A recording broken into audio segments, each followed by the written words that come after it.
যত বন্ধু, দুনিয়ার যত সম্পর্ক, এটা দুনিয়াতে শেষ।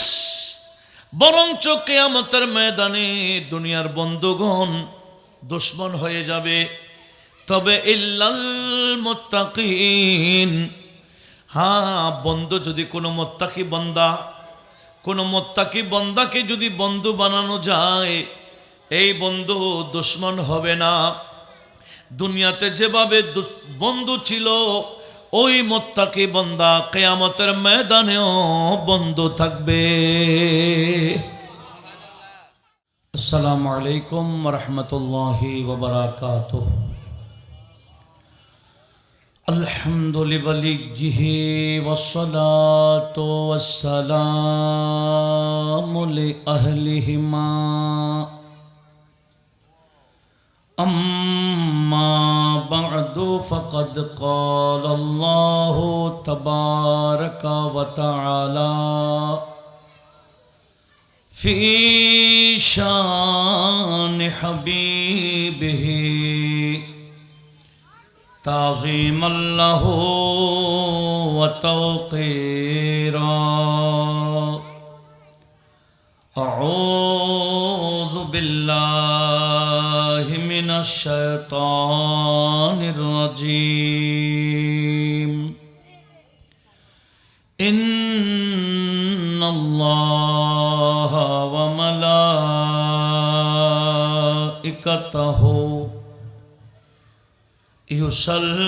يصلون على النبي يا أيها الذين آمنوا صلوا عليه وسلموا تسليما. صلى الله على سيدنا محمد وآله وأصحابه وسلم. اللهم صل على سيدنا مولانا محمد وعلى آل سيدنا.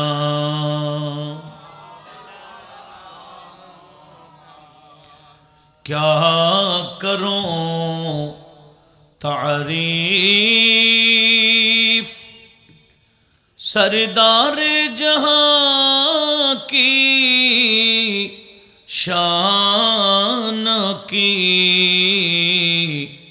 हजरत जिब्रील अमी है जब के दरबाने रसूल. अल्लाहुम्मा सल्ले अला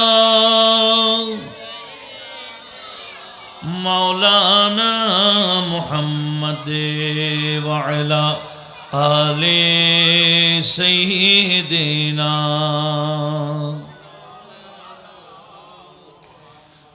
जान तुझ में आएगी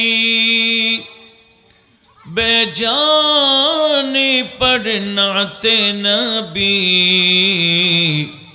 हक़ ताला खुद ही पढ़ता नात दर्शाने रसूल. अल्लाहुम्मा सल्ले अला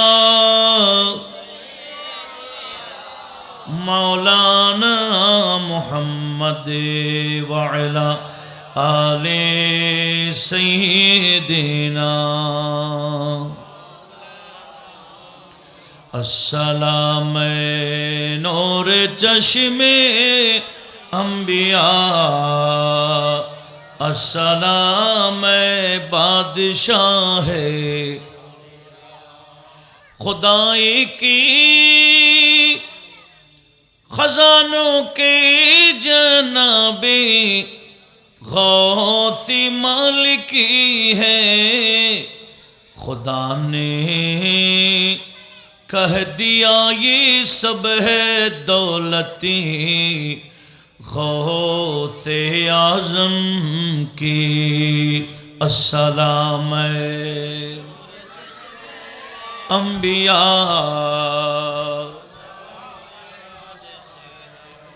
हम उनके फातिहा करते हैं तो महसूस होता है उतर आई हमारी घर में रहमती गौसे आज़म की अस्सलाम अस्सलाम बादशाह है। अल्हम्दुलिल्लाह वस्सलातु वस्सलामु अला रसूलिल्लाह। অধ্যকার গৌসিয়া কমিটি বাংলাদেশ চট্টগ্রাম কর্ণফুলী উপজেলার চল্লক্ষা মৌলভীপাড়া শাখার ব্যবস্থাপনায় পবিত্র ঈদে মিলাদুন নবী বড় করে বলি সাল্লাল্লাহু আলাইহি ওয়া আলিহি ওয়াসাল্লাম এবং হুজুর বড় পীর শেখ আব্দুল কাদের আল জিলানী গৌসুস সাকলাইন রাদিয়াল্লাহু তাআলা আনহুর ফাতিহা শরীফ, পাশাপাশি আমাদের জন্য আরেকটা বড় সুবর্ণ সুযোগ, আজকে হুজুর খাজে খাজাগা বন্দা নওয়াজ গরিব নওয়াজ সুলতানুল হিন্দ খাজা মাইনুল মিল্লাত ওয়াদ্দীন খাজা মাইনুদ্দিন হাসান আজমেরি রাদিয়াল্লাহু তাআলা আনহুর ফাতিহার রাত। একটু বলি আলহামদুলিল্লাহ। আমাদের খানকা শরীফে গৌসিয়া কমিটি বাংলাদেশ এবং আঞ্জুমানে রহমানিয়া আহমদিয়া সুন্নিয়া ট্রাস্ট কর্তৃক আগামীকাল আজম শান গরিব নওয়াজের উরুস পাক হবে। খতমে কোরআনের মাধ্যমে খতমে বুখারি, খতমে মজমুয়ে সালাওয়াত রসুল, খতমে গৌসিয়া, খতমে খাজাগান সহ বিভিন্ন অনুষ্ঠানের মাধ্যমে গরিব নওয়াজের আলোচনা হবে। আল্লাহ পাক আজকের এই মহান ছটবি শরীফের রাত গরিব নওয়াজের নিগাহে করমও আমাদের সবাইকে দান করুক, আমিন বলেন। এই হিন্দুস্তানে গরিব নওয়াজকে পাঠাবার আগে পাওয়ার, হিন্দুস্তানের যত পাওয়ার লাগবে তত পাওয়ার দিয়েছিলেন আমাদের হুজুর গৌসুল আজম জিলানী। গৌসুল আজম জিলানী হলেন খাজা গরিব নওয়াজের মামা। কিরকম মামা? গরিব নওয়াজের আম্মা এবং গৌসে পাক আপন চাচতো ভাই বোন। একটু জোরে বলি না সুবহানাল্লাহ। অর্থাৎ গৌস পাকের আপন চাচতো বোনের ছেলে হচ্ছেন কে? খাজা গরিব নওয়াজ। একই বংশে 57 বছরের ছোট গরিব নওয়াজে। গরিব নওয়াজ হলেন গৌসে পাকের 57 বছরের ছোট। একদিন গরিব নওয়াজ মামাজানের কাছে গিয়েছিলেন বাগদাদে। তো ওখানে গৌসে পাকের সাথে কাউকে রাখতেন না, ভাগিনাকে রেখেছিলেন। গরিব নওয়াজকে রেখেছিলেন 57 দিন। 57 দিন রেখে যা দেওয়ার দরকার ছিল খাজা গরিব নওয়াজকে আমার গৌসুল আজম জিলানী দান করেছেন। একটু জুড়ে বলুন না সুবহানাল্লাহ। আর গৌসে পাকের শানে গরিব নওয়াজও কসিদা লিখেছে। ওই আপনারা আমাদের নাতখারা এগুলা পড়ে, ইয়া গৌসে মুআজ্জম নূরে হুদা মুখতার নবী মুখতার খুদা মুখতার নবী मुख्तार खुदा सुल्तान दुआलम कुतुब उला सुल्तान दुआलम कुतुब उला हैरानी जलालत अर्दो समा या गौसे मुआज़म नूर हुदा मुख्तार नबी मुख्तार खुदा একটু জোরে বলুন না সুবহানাল্লাহ। এটা লিখেছেন গরিব নওয়াজ গৌসে বাকে শানে। দেখেন আজকে আমরা এমন এক সিলসিলা পেয়েছি, গৌসে পাকের মুরিদ ভক্ত হওয়া এটা সাধারণ কোনো ব্যাপার না, এটা কিসমতের বিষয়, ভাগ্যের বিষয়। গৌসে পাকের সাথে সম্পর্ক স্থাপন এটা দুনিয়াতে শেষ না। গৌসে পাকের সম্পর্ক কবরে গেলেও কাজে আসে, কিয়ামতের ময়দানেও কাজে আসবে। জান্নাতে যাওয়ার বড় একটা মাধ্যম গৌসে পাকের সাথে সম্পর্ক স্থাপন। দুনিয়ার যত সম্পর্ক কিয়ামতের ময়দানে থাকবে না, বরঞ্চ বন্ধুগণ দুনিয়ার বন্ধু কিয়ামতে দুশ্মন হবে। সূরাতুজ যুখরাফ আয়াত নাম্বার 67 এবং 68, দুইটি আয়াত যদি আমরা সামনে রাখি আমাদের কাছে স্পষ্ট হয়। দেখেন আমার আল্লাহ কোরআন শরীফে কি বলতেছেন, আউযু বিল্লাহি মিনাশ শাইতানির রাজীম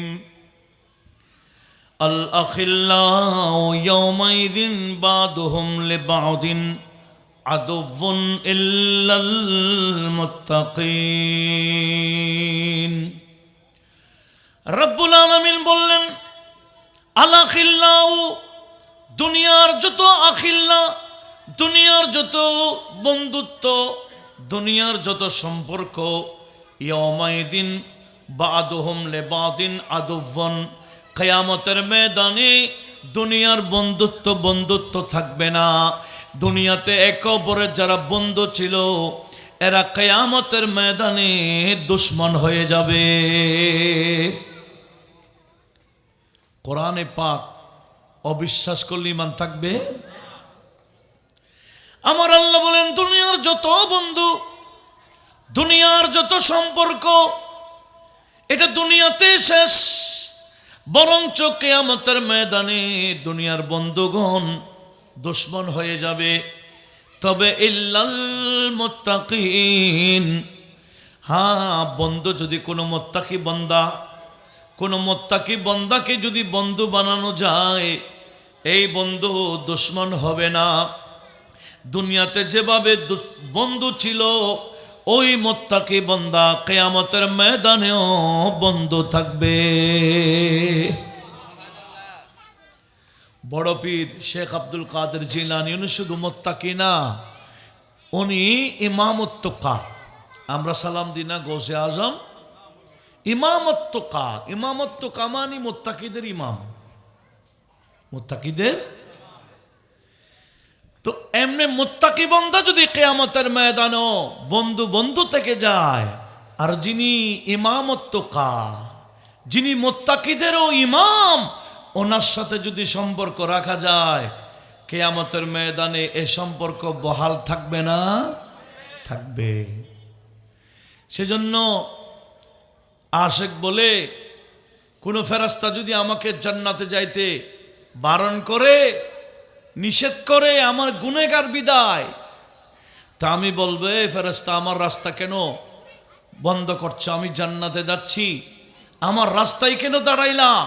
দেখো আমার হাতের দামান হুজুর গৌসুল আজমের।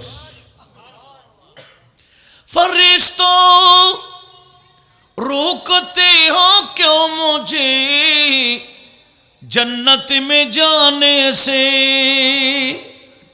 फरिश्तो रोकते हो क्यों मुझे जन्नत में जाने से ये देखो हाथ में दामन है किसका, गौसे आजम का।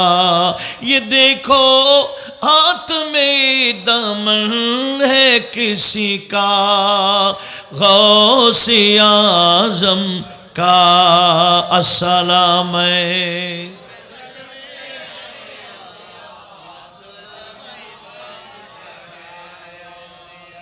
তাহলে গৌসে পাকের সম্পর্ক দুনিয়া তো কাজে আসে, সম্পর্ক গৌসে পাকের সাথে লাগলে কোনো বিপদ আসতে চাইলেও আসে না।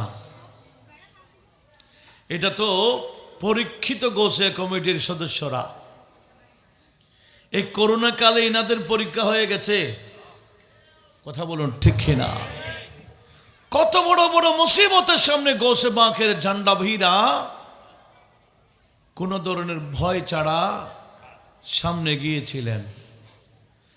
বাবা মারা গেল, ছেলে যাচ্ছে না ভয়ে, কিন্তু গৌসে পাকের সদস্যরা ওই বাবাকে নিজেদের হাতে গোসল করিয়ে কাফন পরিয়ে কত সুন্দর আদর যত্ন করে দাফন করেছেন। একটু জোরে বলুন না সুবহানাল্লাহ।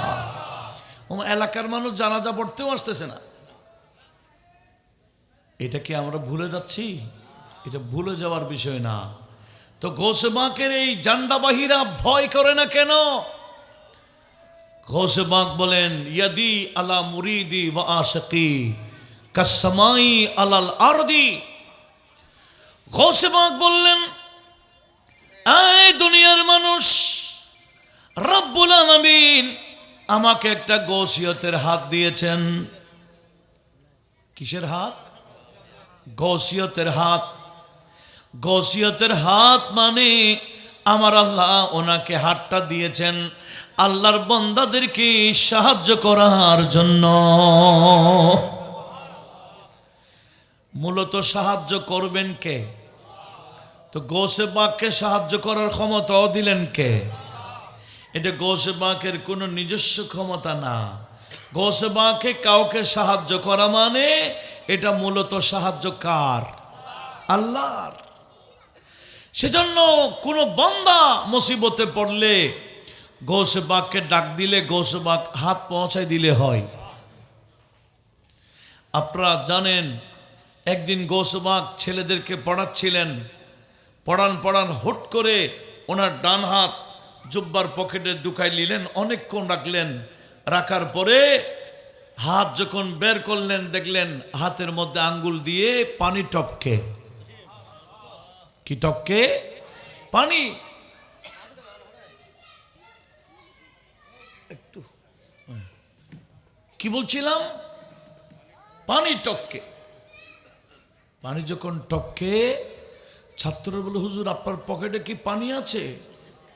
পানি কোত্থেকে? গৌস পাক বলেন, আমার পকেটে পানি নাই, আমি হাতটা পানিতে পৌঁছাইছি। আমি জাস্ট তোমাদের থেকে হাতটাকে আড়াল করেছি, আমি তোমাদের থেকে হাত আড়াল করেছি, কিন্তু হাত পৌঁছাই দিয়েছি সমুদ্রের গভীর সমুদ্রের মধ্যে। আমার কিছু আশেক ভক্ত, মুসাফির, ব্যবসায়ী, এরা জাহাজ দিয়ে যাচ্ছিল, তুফান পেয়েছিল, আর এরা সমুদ্রের মধ্যখান থেকে আমি আব্দুল কাদেরকে ডাক দিতেই আমি গৌসিয়তের হাত তোমাদের থেকে আড়াল করে সমুদ্রের মধ্যে পৌঁছাই দিছি। এটা কি কুদরত কার? এটা গৌসে পাকের নিজস্ব কোনো ক্ষমতা? আমরা তো হাত টানলে দেড় যাই। কতটুকু? দেড় হাত। আর গৌসে পাক হাত টানলে উনি বলেন, লো ইনকাশাফাত আওরাত মুরিদি বিল মাশরিক ওয়া আনা বিল মাগরিব। পৃথিবীর একেবারে পূর্বাঞ্চলে আমার কোন ভক্ত মুরিদ ঘুমাচ্ছে, ঘুমন্ত অবস্থায় সতর উঠে গেছে, তার খবর নাই। কিন্তু আমি যদিও পৃথিবীর পশ্চিম অঞ্চলে এত দূর থাকলেও আল্লাহ আমাকে একটা গৌসিয়তের হাত দিয়েছেন, আমি আমার হাত লম্বা করে পৃথিবীর পশ্চিম থেকে পূর্ব অঞ্চলে পৌঁছাইয়া আমার মুরিদের সতর ঢেকে দিতে পারি। গৌসে পাকের হাত এটা কত লম্বা, পৃথিবীর পূর্ব থেকে পশ্চিম। এত লম্বা ক্ষমতা কে দিয়েছেন? সেজন্য আশেক বলে এখনো গৌসে পাককে ডাক দিলে গৌসে পাক এখনো সাহায্য করেন। তবে ডাকটা মুখ থেকে দিলে হবে না, ডাকটা দিতে হবে কলব থেকে। सच दिल से जो भी उनको आवाज दे, सच दिल से जो भी उनको आवाज दे, उसकी इमदादी को गौस आ जाएंगे। ये अकीदा ये मेरा ईमानो है, ये अकीदा ये मेरा ईमानो है। गौसे आजम पे दिल मेरा कुर्बानो है, गौसे आजम पे दिल मेरा कुर्बानो है। उनकी कदमों के सदके, उनकी कदमों के सदके मेरी जान है। गौसे आजम पे दिल मेरा कुर्बानो है। একটু জোরে বলি না সুবহানাল্লাহ। তাহলে গৌসে পাকের হাত এটা কি আমাদের মতো না, টান দিলে পৃথিবীর পূর্ব থেকে পশ্চিম নাগাল পায়। আল্লাহ সবাইকে বিষয়টা বোঝার তৌফিক দিক, আমিন বলেন। তো কি বলছিলাম, গৌস পাক সাইন্সে বগদাদের সাথে সম্পর্ক এটা দুনিয়াতে শেষ না। আমাদের দেশে কওমি আছে না, কওমি, কওমিদের যিনি বড় হুজুর আশরাফ আলী থানভী সাহেব, ওনার 3টা কিতাবে বর্ণনা করেছেন। একটার নাম জামাল আউলিয়া, আর একটা কিতাবের নাম এমদাদুল মুশতাক, আর একটা কিতাবের নাম আল এফাদা আল ইয়মিয়া। থানভী সাহেবের 3টা কিতাবের মধ্যে একই ঘটনা নোট করেছে, সেটি হচ্ছে গৌসে পাকের রেফারেন্স কবরের ভিতরেও চলে। আর একটু জোরে বলুন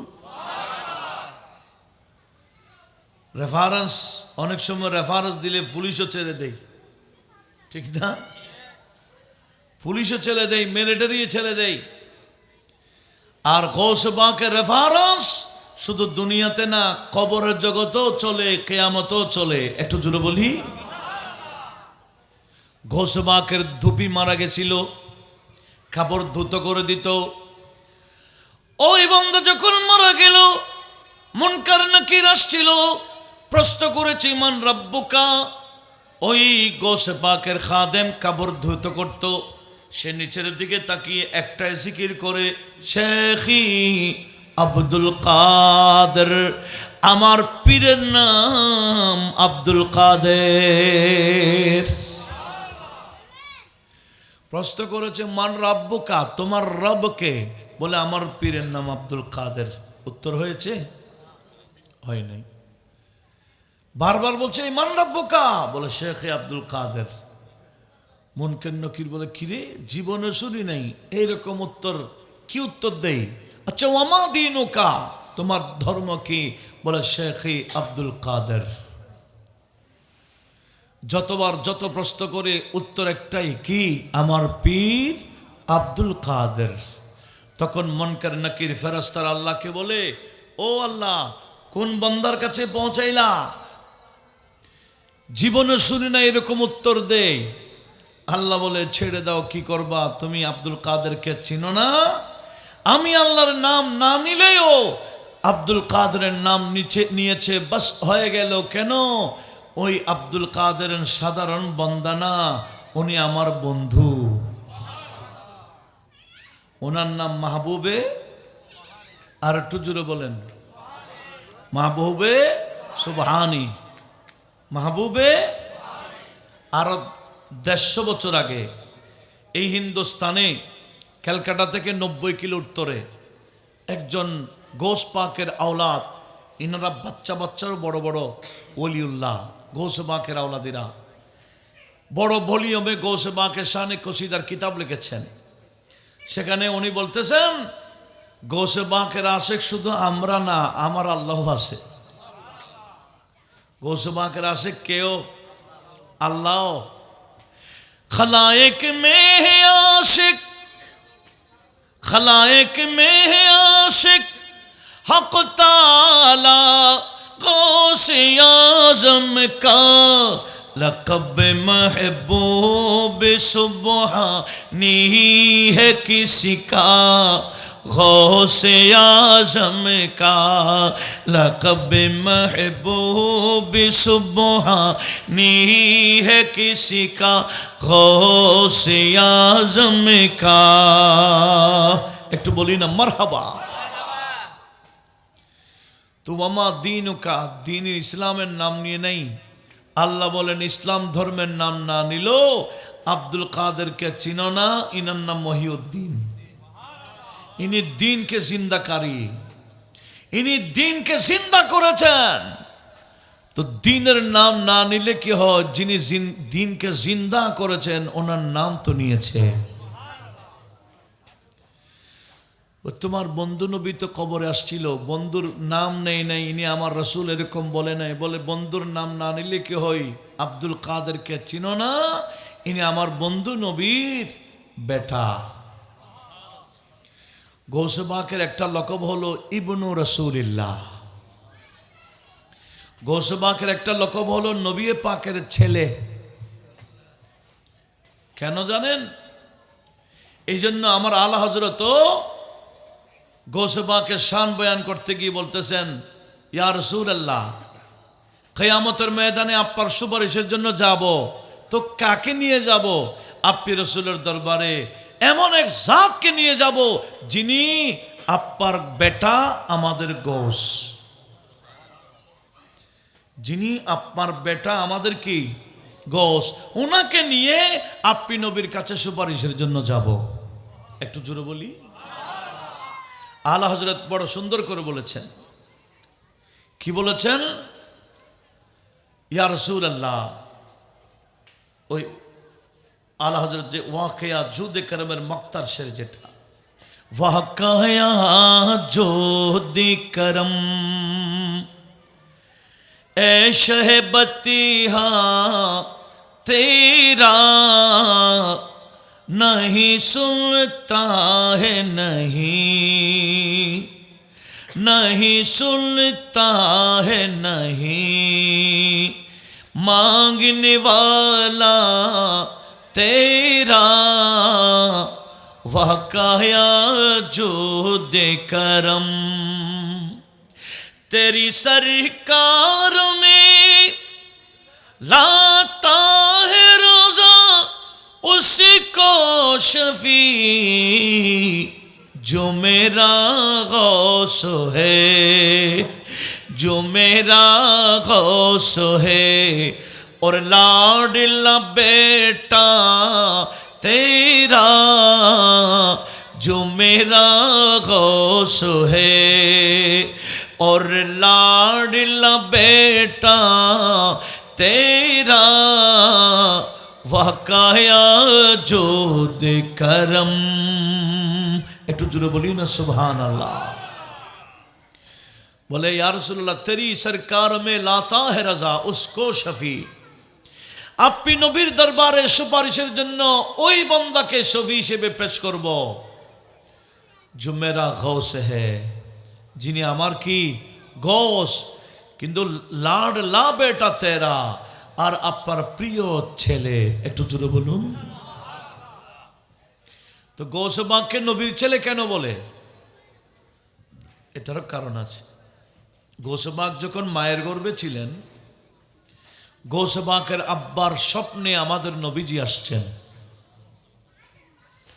নবীজিকে স্বপ্ন দেখলে এটাকে স্বপ্ন বলে ওড়াই দেওয়ার কোনো সুযোগ আছে? বুখারী শরীফের 1035 নম্বর পৃষ্ঠা, বড় বড় বুখারী যেটা, এই খতমে বুখারীতে যেগুলো পড়েরি, এটার 1035 পৃষ্ঠাতে আসছে আমাদের নবীকে স্বপ্ন দেখার বিষয়ে। কয়েকটা হাদিস ইমামে বুখারী নোট করেছেন, তার মধ্যে একটা হলো নবীজি বলেছেন, মান রাআনি ফিল মানামি ফাকাদ রাআল হাক্কা, কেউ যদি আমাকে স্বপ্ন দেখে, স্বপ্ন নয় বাস্তবই দেখে। কেন কেন? লিআন্না শায়তানা লা ইয়াতামাসসালু সূরাতি, ইবলিস স্বপ্ন যুগে বিভিন্ন সূরত নিয়ে আসতে পারে, কিন্তু ইবলিস আমি নবীর সূরত ধারণ করতে পারে না। যার কারণে স্বপ্ন যুগে কেউ যদি আমি নবীকে দেখে স্বপ্ন মনে করিও না আমি নবীকে বাস্তবে দেখেছ। তো গৌসে পাকের আব্বাজান নবীকে স্বপ্ন দেখলেন। গৌসে পাকের আব্বাজান নাম ছিল আবু মুসা। কি? আবু মুসা, আবু সালেহ মুসা দোস্ত জঙ্গি, আবু সালেহ মুসা। তো নবীজি ওনার স্বপ্ন যুগে এসে বলছেন, ইয়া আবু সালেহ ইন্নাল্লাহ কাদ আতাকা ইবনান সালেহা, এ আবু সালেহ, আল্লাহ তোমাকে একটা নেককার সন্তান দিয়েছে যেটা তোমার স্ত্রীর গর্ভে এখনো আছে। আমি নবী তোমাকে বলতে আসছি, হুয়া ইবনি ওয়া মাহবুবি, তোমার স্ত্রীর গর্ভে যে ছেলে তোমাকে আল্লাহ দিয়েছেন অল্প কিছুদিনের মধ্যে দুনিয়াতে আসবে, এটা শুধু তোমার ছেলে না, আমি নবী বলতে আসছি এটা আমি নবীর ছেলেও আমার বন্ধুও। ওয়া মাহবুবুল্লাহি, উনি শুধু আমার বন্ধু না, আমার আল্লাহরও বন্ধু। সায়াকুনু লাহু শানুন আলিয়ুন ফিল আউলিয়ায়ে ওয়াল আকতাবে, অতি শীঘ্রই ওলিউল্লাহদের মাঝে ওনার এমন শান ও মান মর্যাদা হবে, কাশানি বাইনাল আম্বিয়ায়ে ওয়ার রসুলি, সমস্ত রসুলদের মধ্যে নবীদের মধ্যে আমি যেভাবে সেরা, তোমার ওই বেটাটা ওলিউল্লাহদের মধ্যেও সেরা। আমাদের নবী হলেন সৈয়দুল আম্বিয়া, সৈয়দুল মুরসালিন, আর গৌসে পাক হলো সৈয়দুল আউলিয়ায়ে ওয়াল আকতাবে ওয়াল আফরাদে ওয়াল আওতাত। এভাবে ওলিউল্লাহদের যত প্রকার আছে সমস্ত ওলিউল্লাহদের সরদার বড় পীর শেখ জিলানী। একটু জোরে বলুন না সুবহানাল্লাহ। সেজন্য আমরা আমাদের প্যান্ডেলের ভিতরে নারায়ে রিসালাতের পরে গৌসে পাকের রিসালাতের স্লোগানও দিই। কেন? ওনার স্লোগান দিলে মানে না এমন কোনো তরিকতপন্থী নাই। সমস্ত তরিকতপন্থী, কাদিরিয়া হোক, চিশতিয়া হোক, সাহারওয়ার্দিয়া হোক, নকশবন্দিয়া হোক, মুজাদ্দিদিয়া হোক, ভান্ডারিয়া হোক, ওয়াইসিয়া হোক, এমন কোনো তরিকা নাই গৌসে পাককে মানে না, এরকম কোনো তরিকা নাই। গৌসুল আজম জিলানীকে মানে না একটা তরিকা, এটার নাম তরিকাতুশ শয়তানিয়া। এটার নাম কি? আত-তরিকা আশ-শয়তানিয়া। শয়তানি তরিকা হলে গৌসে পাক মানবে না, কথা বলুন ঠিক না। আর বাস্তব তরিকতপন্থী হলে গৌসে পাককে মানে না এমন কেউ নাই। কেন? গৌসে পাক নিজে বলেছে, ওয়াফিল ইনসি শাইখুন, মানুষের মধ্যে পীর আছে, ওয়াফিল মালাকি শাইখুন, ফেরেশতাদের মধ্যে পীর আছে, ওয়াফিল জিন্নে শাইখুন, জিন্নাতের মধ্যে পীর আছে। দুনিয়ার মানুষ, আমি আব্দুল কাদেরকে চিনো, মানুষেরও পীর, জিনেরও পীর, ফেরেশতাদের পীর আছে। আনা শেখুল কুল্লি, যত পীর সমস্ত পীরের পীর হলাম আমি আব্দুল কাদের। সেজন্য ওনার একটা লকব হলো পীরানে পীর। वलियों के सरदार मेरे गौसे आजम जिलानी, गौसे आजम। কেন সবাই একসাথে পড়তে পারবো না ইনশাল্লাহ? ছোট আওয়াজে নয়, বড় আওয়াজে, কলবে যাতে লাগে। वलियों के सरदार मेरे गौसे आजम जिलानी, गौसे आजम जिलानी, गौसे आजम जिलानी, गौसे आजम जिलानी, गौसे आजम जिलानी, गौसे आजम जिलानी, गौसे आजम दस्तगीर अल्लाह गनी, गौसे आजम दस्तगीर अल्लाह गनी, गौसे आजम दस्तगीर अल्लाह गनी। मंगतों को मुख्तार बनाया, चोर को अब्दाल, सबकी झोली भर देते हैं, ऐसे हैं दजपाल। हम पर भी एक नजर करम हो, हम पर भी एक नजर करम हो, ए पीराने पीर गौसे आजम दस्तगीर अल्लाह गनी, गौसे अल्लाह गनी, वलियों के सरदार मेरे गौसे आजम जिलानी, गौसे आजम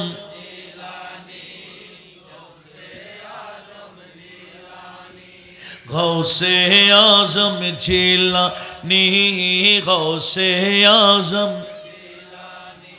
আল্লাহ গৌস পাকের বাস্তব আশিক হওয়ার তৌফিক দান করুন। গৌস পাক বললেন, আমার যদি বাস্তব আশিক হয়ে থাকো, মনে রাখবা আল্লাহ যে গৌসিয়তের আমাকে হাত দিয়েছেন, ওই হাত তোমার উপর থাকবে। এমনকি মৌতের বিছানায়ও ইবলিশ তোমাকে ডিস্টার্ব করে বেঈমান বানাইতে পারবে না। আমি আব্দুল কাদের গৌসিয়তের হাত থাকলে ইবলিশও কাছে আসে না। গৌসে পাকের সাথে সম্পর্ক আরো বাড়ানোর দরকার আছে কিনা? গৌসে পাকের সাথে সম্পর্ক রাখলে উনি আল্লাহর কাছে একটা দোয়া করেছেন। দোয়াটা কোথায় করেছেন জানেন? দজ্জালা নদীর মধ্যখানে। দজ্জালা নদীর মধ্যখানে একদিন উনি জোহরের সময় জায়নামাজ বিছালেন। তো জায়নামাজ বিছালে আমাদেরটাও ভাসবে, কি জায়নামাজে উঠলে আমাদের অবস্থা কি হবে? কি ভাসবো না ডুববো? ঢুকে যাবো না? কিন্তু গৌসে পাক দজ্জালা নদীর মধ্যখানে জায়নামাজ বিছালেন, নদীর উপর দাঁড়িয়ে গেলেন, নামাজ শুরু করবেন। ঠিক ওই সময় দেখা যায় অনেকগুলো আল্লাহর ওলি, যাদেরকে দেখা যায় না, যাদেরকে রেজালুল গায়েব বলা হয়, এরকম অনেকগুলো রেজালুল গায়েব গৌসে পাকের পিছনে আপন আপন জায়নামাজ বিছাইয়া লম্বা কাতার করে নিল। জামাত চলছে কিসের উপর? পানির উপর। গৌসে পাকও জায়নামাজের পিছনে রেজালুল গায়েবরাও আপন আপন জায়নামাজ বিছাইয়া একামত দিয়ে দিলেন। গৌসে পাক জোহরের নামাজের ইমামতি করলেন। একটু জোরে বলুন মারহাবা। নামাজের পরে হাত তুলে দিলেন, ওইখানে একটা দোয়া করেছিলেন, আল্লাহুম্মা আল্লাহ ইয়ামুতা আহাদুম মিন মুরিদি ইল্লা আলা তাওবাতিন। একটু জোরে বলুন না সুবহানাল্লাহ। গৌসে পাক সেদিন দোয়া করেছেন, ও আল্লাহ, দজ্জালা নদীর মধ্যখানে নামাজ পড়ে দোয়া করতেছি, আমার পিছনে অগণিত রেজালুল গায়েব ওলিউল্লাহরা আছে। গৌসে পাক দোয়া করতেছে, নদীর মাছও আমিন আমিন বলতেছেন, রেজালুল গায়েবরাও আমিন বলে। দোয়াটা কি? আল্লাহুম্মা, ও আল্লাহ, আল্লাহ ইয়ামুতা আহাদুন, কেউ যাতে না মরে মিন মুরিদি, আমার মুরিদের মধ্যে পুরুষ হোক নারী হোক বাচ্চা হোক যুবক হোক বুড়া হোক, আমার মুরিদের মধ্যে কেউ যাতে না মরে ইল্লা আলা তওবাতিন, মরার আগে যাতে তওবা নসিব হয়ে যায়। বাস্তব গৌসে পাকের আশিক হলে, ভক্ত হলে, মুরিদ হলে এরা শুধু ঈমান নিয়ে মরবে এতটুকু না, তওবা নসিব হয়ে যাবে। তওবা নসিব হয়ে গেলে এমন হয়ে যায়, নবীজি বলেন আত্তাইবু মিনাজ যামবি কামান লা যামবা লাহু, মরণের আগে যদি তওবা নসিব হয়ে যায় ওই বান্দাটা এমন হয়ে যায় যে তার কাছে কোনো গুনাহ নাই। সেজন্য গৌসে পাক কসিদাতে কি বলেছেন, মুরিদি লা তাখাফ আল্লাহু রাব্বি আতানি রিফাতান নিলতুল মানালি আসসালামে আসসালামে বাদশাহে। মুরিদের জন্য বলেছেন বাস্তব মুরিদ হইতে হবে, নামের মুরিদ হইলে হবে না। আমরা অনেকে গৌসে পাকের নামের মুরিদ, নামাজ নাই, হবে? বাস্তব মুরিদকে গৌসে পাক যেভাবে চলেছেন সেভাবে যে চলে তার নাম বাস্তব মুরিদ। গৌসে পাক ফুতুহুল গায়েবের মধ্যে বলেছেন ইয়ামবাগি লিল মুমিন আওয়ালান আইয়াশতাগালা বিল ফরায়েজ, একজন মুমিনের সর্বপ্রথম কাজ হবে ফরজ আদায় করা। একজন মুমিনের প্রথম কাজ কি? ফরজ আদায় করা। ফরজ কি শুধু নামাজ, আর কিছু নাই?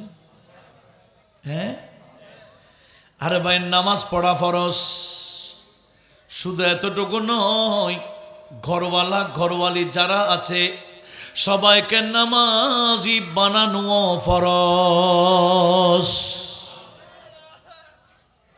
কি বললাম? আমি শুধু নিজে নামাজ পড়া ফরজ না, ঘরের সদস্য সবাইকে নামাজি বানানো কি ফরজ।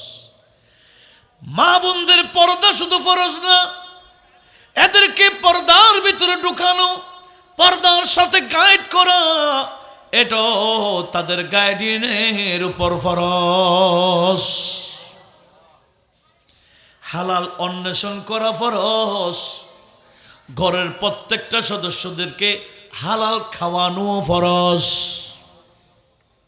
হারাম থেকে বাঁচা ফরজ, মা বাবার খেদমত ফরজ। মা বাবার খেদমত কি? এটা করলে করলাম, না করলে না, এরকম নয়। এটা কেমন ফরজ? এই ফরজ এটা আদায় না করলে নামাজ পড়লেও কোনো লাভ হবে না। মা বাবার খেদমত কেমন ফরজ? এই ফরজ আদায় করলে বাকি ফরজ আদায় হয়। একটু জোরে বলবেন না সুবহানাল্লাহ। কেন? কোরআন শরীফে আমার আল্লাহ নিজের ইবাদতের সাথে সাথে মা বাবার হকের কথা লাগাইয়া লাগিয়ে বলেছেন। আল্লাহ বলেছেন উবুদুল্লাহ ওয়ালা তুশরিকু বিহি শাইয়্যা ওয়া বিল ওয়ালিদাইনি ইহসানা। আল্লাহ বলেন বান্দা আমার ইবাদত করবে, আমার ইবাদতে কাউকে শরীক করতে পারবে না। ইবাদত আমার, আর তোমার মা বাবার প্রতি ইহসান করা লাগবে। ইবাদতের সাথে মা বাবার ইহসান লাগাই দিলেন, আলাদা কোনো আয়াতে নয়, একই আয়াতে আমার আল্লাহ বলে আনিশকুরলি বলে ওয়ালিদাইক, শুকরিয়া আমি আল্লাহর আদায় করবা, তোমার মা বাবারও শুকরিয়া আদায় করতে হবে। নামাজ ফরজ আদায় করেছেন, মা বাবার হক আদায় করেন নাই, আল্লাহ বলে তোমার ইবাদত আমি কবুল করব না। কেন? তোমার মা বাবা নারাজ, আমিও নারাজ। রাদার রব্বে ফিরাদাল ওয়ালিদাইন, আমার আল্লাহকে সন্তুষ্ট হিসেবে পাওয়া যাবে মা বাবা সন্তুষ্ট থাকলে। ওয়াসাখাতুর রাব্বি ফি সাখাতিল ওয়ালিদাইন, মা বাবা নারাজ হয়ে গেলে আমার আল্লাহ নারাজ হয়ে যায়। যতই ইবাদত বন্দিগি করো কোনো কাজ হবে না। এভাবে যদি ফরজের কথা বলি অনেক সময় যাবে। ফরজ আছে কি না? ফরজ নামাজ, রোজা, হজ, যাকাত এগুলো ফরজ। ছেলেদেরকে কোরআনের তালিম দেওয়া ফরজ। ছেলেদেরকে নবীর মহব্বত, আওলাদ নবীর মহব্বত শেখানো এটাও ফরজ। নবীর মহব্বত এটা কি নফল? হ্যাঁ, ফরজ। এইটা ছাড়া কোনো ফরজ ইবাদত কবুল হবে না। আওলাদ নবীর সম্মান, তাজিম, মহব্বত ছেলেদেরকে শেখানো এটাও ফরজ। গৌসে পাক বললেন, ইয়ামবাগি লিল মুমিনি আন ইয়াশতাগালা আউয়ালান বিল ফারায়েজ। একজন মুমিনের সর্বপ্রথম কাজ হবে ফরজ আদায় করা। সুম্মা বিল ওয়াজিব, সুম্মা বিল ওয়াজিবাত, এরপরে এই ওয়াজিবগুলো আদায় করা। সুম্মা বিস সুননি, এরপরে সুন্নতে মুআক্কাদাগুলো আদায় করা। সুম্মা বিন নুদবি, এরপরে যত বেশি পারে নফল ইবাদত করা। জোরে বলুন সুবহানাল্লাহ। এটা হচ্ছে গৌসে পাকের ওসিয়ত, এটা হচ্ছে গৌসে পাকের ওয়াজ। এই গৌসে পাকের ওসিয়ত ওয়াজ যারা মানবে এরাই হবে বাস্তব গৌস পাকের মুরিদ। কথা বলুন ঠিক কিনা? গৌসে পাকের মুরিদ কি বেনামাজি হতে পারে? গৌসে পাকের মুরিদ কি হারাম খাইতে পারে? গৌসে পাক জীবনে কয়টা মিথ্যা বলেছেন? হ্যাঁ, মিথ্যা না বলে মা বলে দিয়েছেন, খবরদার যত কঠিন অবস্থায় পড়ো না কেন মিথ্যা মুখ দিয়ে বের করতে পারবে না। মিথ্যা না বলে কমপক্ষে 60 জন আল্লাহর এই বান্দা, ডাকাত বান্দাদেরকে আল্লাহর ওলিদের দফতরের মধ্যে লেখানোর ব্যবস্থা করে দিয়েছেন। মাধ্যম ছিল কি? মিথ্যা না বলা। মিথ্যা, আমরা তো কথায় কথায় মিথ্যা বলি।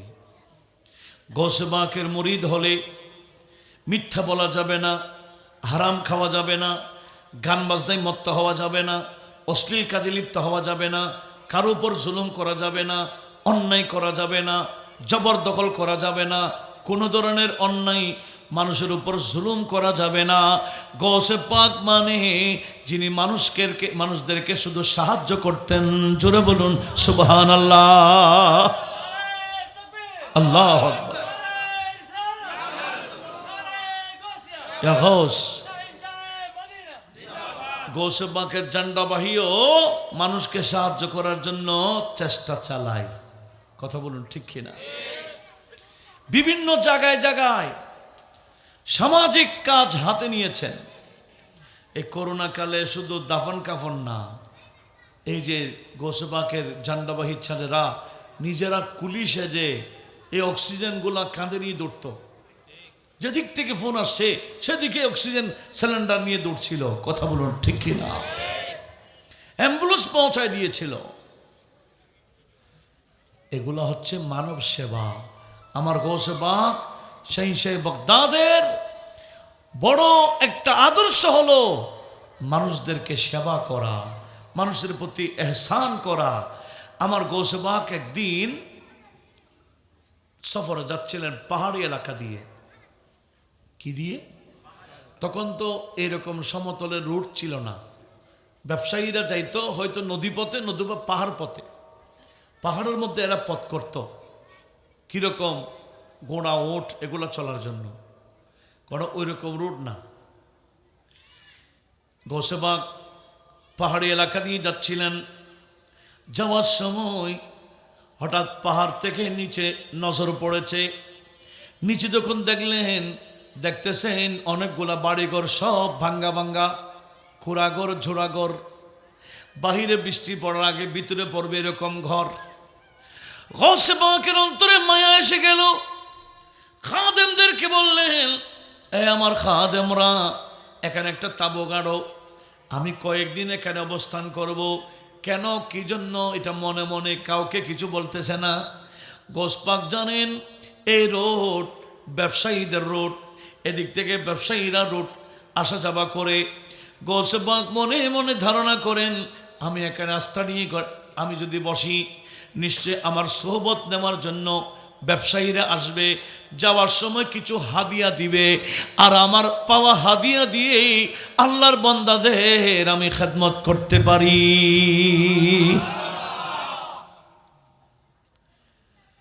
দেখেন আল্লাহর ওলিদের আদর্শ। ওলিউল্লাহদের দরবারে কেন দিবেন?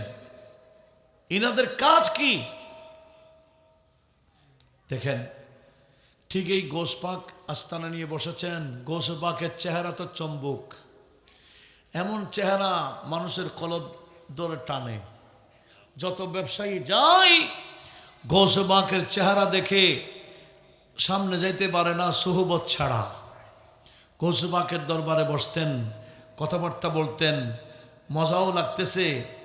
অনেকক্ষণ সোহবত নিয়ে গৌসে পাকের নজর দিয়ে তো তার কলব পরিবর্তন করে দেয়। হ্যাঁ, যাওয়ার সময় অল্প না বেশি করে হাদিয়া গৌসে পাককে উপহার দিয়ে চলে যায়। এভাবে এদিক থেকে ব্যবসায়ী আসলেও এ কাজ করে, এদিক থেকে ব্যবসায়ী যাইলে ওই কাজ করে।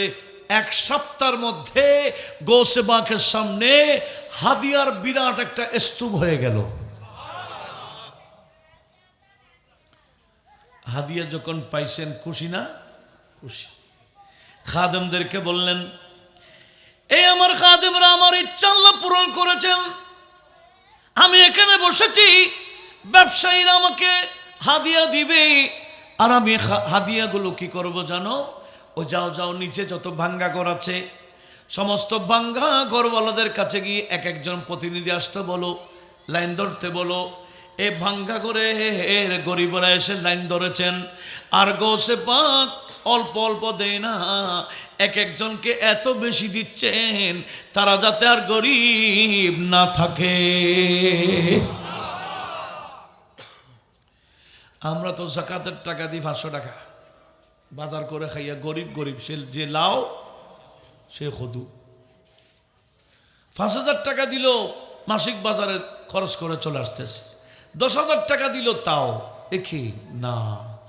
যাকাতের সিস্টেম হলো সবাই মিলে একজনকে দেন।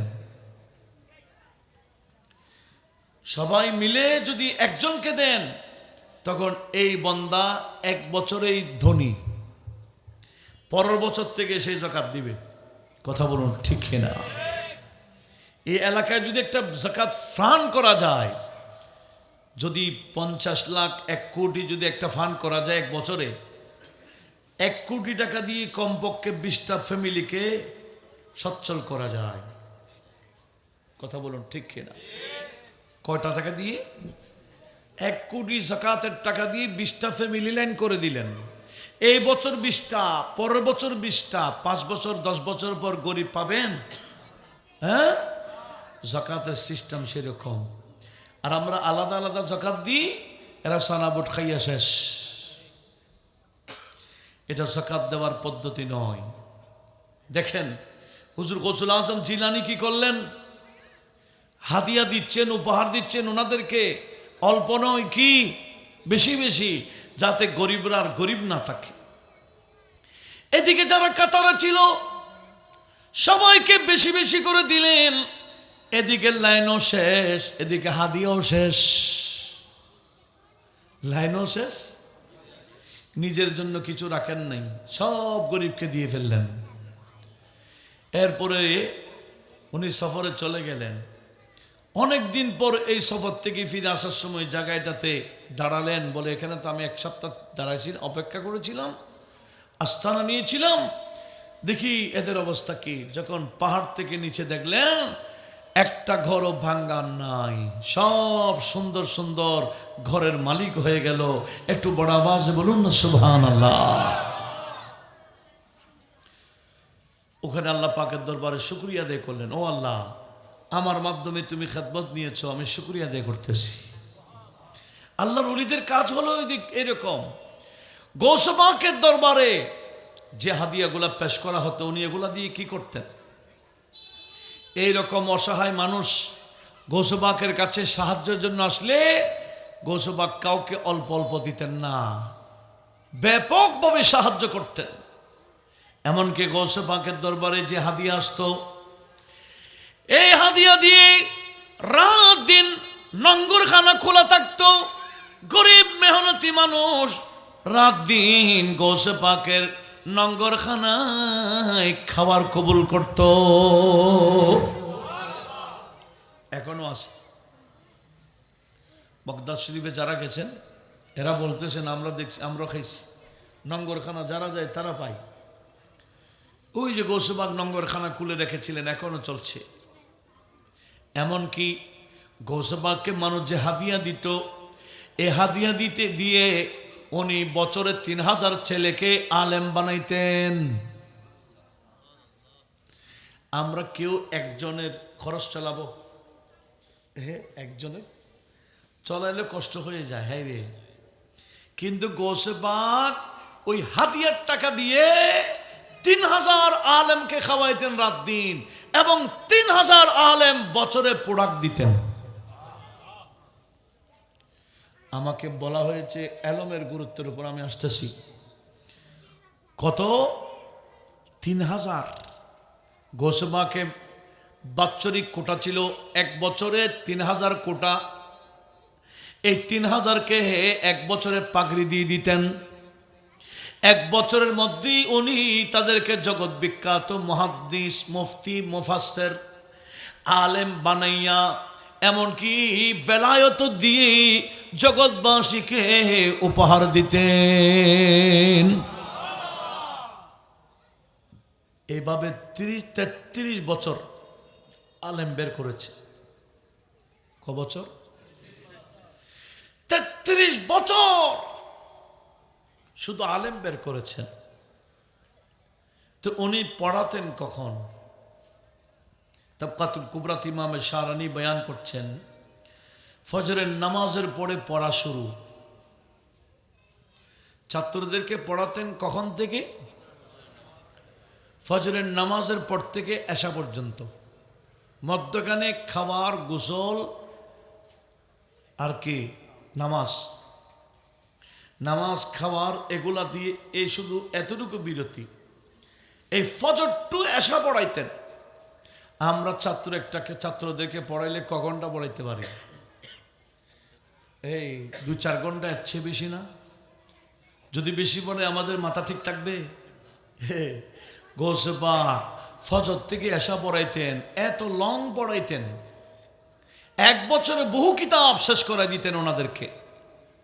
জগৎ বিখ্যাত আলেম বানাতেন। হাদিসের কিতাব, ফিকহের কিতাব, তাফসীরের কিতাব, নাহু সরফের কিতাব, মান্তিকের কিতাব, বালাগাতের কিতাব, ফুনুনাতের কিতাবগুলো এক বছর শেষ করে দিতেন।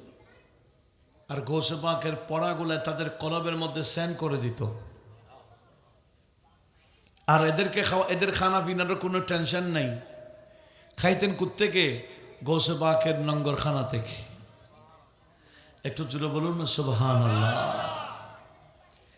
এইভাবে 33 বছরে আমার গৌসেবাগ কয়জন আলেম বের করেছেন বলেন তো? 99,000 আলেম বের করেছেন গৌসেবাগ 33 বছরে। গোটা জগৎবাসীকে উপহার দিয়েছেন। সেজন্য শাহী সিরকুটও বলেছেন, দিন কো বাঁচাও, ইসলাম को बचाओ, सच्चा आलम तैयार करो। सच्चा आलम দিয়ে দিন বাঁচানো যায়, ইসলামকে রক্ষা করা যায়। টাকা দিয়ে নয়, টাকা লাগবে ওই আলেম বানাবার জন্য। টাকা থাকলে, শিল্পপতি হয়ে গেলে ইসলামের খেদমত করা যায় না। ইসলামের খেদমত করতে গেলে কি হইতে হবে? আলেম হইতে হবে। সেই জন্য গৌসেবাগের এই মিশন বাংলার জমিনে চালু করেছেন শাহী সিরকুট আল্লামা সৈয়দ আহমদ শাহ সিরকুটি রহমতুল্লাহ আলাইহ। একটু বড় আওয়াজে বলুন মারহাবা। সেজন্য জামিয়া থেকে যারা বের হচ্ছে গোটা বিশ্বে তারা সুন্নিয়তের খেদমত আঞ্জাম দিচ্ছেন। কিভাবে? এলম দিয়ে। এলম দিয়ে মানুষ মোকাবেলা করতে পারে, এমনি না। অনেকে বলতেছে জামিয়াতে অস্ত্র আছে। জামিয়াতে আসলে অস্ত্র আছে, এটা অগ্নি অস্ত্র না, এগুলা হাতে চালায় যে অস্ত্র নয়, এগুলা মুখের অস্ত্র। কথা বলুন ঠিক কিনা? এই অস্ত্র থাকে সিনাতে। কোরআন এবং সুন্নাহর ব্যাপক যে অস্ত্র জামিয়ার ছাত্রদের কাছে এমনভাবে সিনাতে থাকে, জামিয়ার ছাত্র যেদিকে যায় সেদিকে কিল্লাফাতা হয়ে যায়। কথা বলুন ঠিক কিনা? কোনো বাতিল মোকাবেলা করার সাহস পায়? শুধু জামিয়ার টিচারের কথা বাদ দিলাম, জামিয়ার টিচারের কথা বাদ দিলাম, ছাত্রের কথা বলছি। কেন? এগুলো হলো শাইখ সিরকুটের ইখলাসের কারণ। ইনি গৌসে পাকের মিশন বাংলার জমিনে চালু করেছিলেন কিভাবে? এলমের মাধ্যমে। আল্লামা পীর বাঙ্গাল সাহেব শাহ যতবার মিটিং করেন ততবার ওনার মূল হলো জামিয়া এবং জামিয়ার যে শাখা কি প্রতিষ্ঠান আছে সেখান থেকে হাক্কানি রাব্বানি আলেম কিভাবে বের করা যায়। মিটিংয়ের প্রত্যেকটা মিটিংয়ের এজেন্ডা একটাই, যে কিভাবে আলেম বের করা যায়। একটু জোরে বলি না সুবহানাল্লাহ। কিভাবে আলেম বের করা যায়, এটাই হলো ওনাদের মিশন। সেজন্য আমি বললাম খেদমত করার জন্য কি লাগবে? এলম। এলম এলম ছাড়া খেদমত হয় না।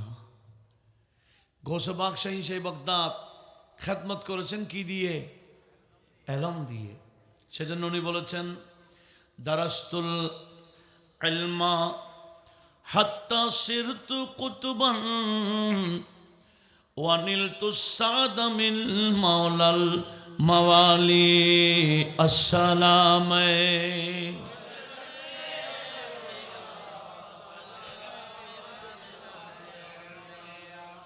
গৌসে পাক ছাত্রদেরকে নিয়ে পড়ে থাকতেন, এলমের দরস দিতে দিতে উনি বলেন আমি কুতুবুল আকতাব হয়েছি। কারণ যার সিনার মধ্যে কোরআনের এলম ঢুকে যায়, রসুল পাকের সুন্নতের এলম ঢুকে যায়, তখন তাদের সিনার মধ্যে আধ্যাত্মিক ক্ষমতা চলে আসে। আধ্যাত্মিক ক্ষমতা কলবে আসার মাধ্যম কি বললাম? এলম।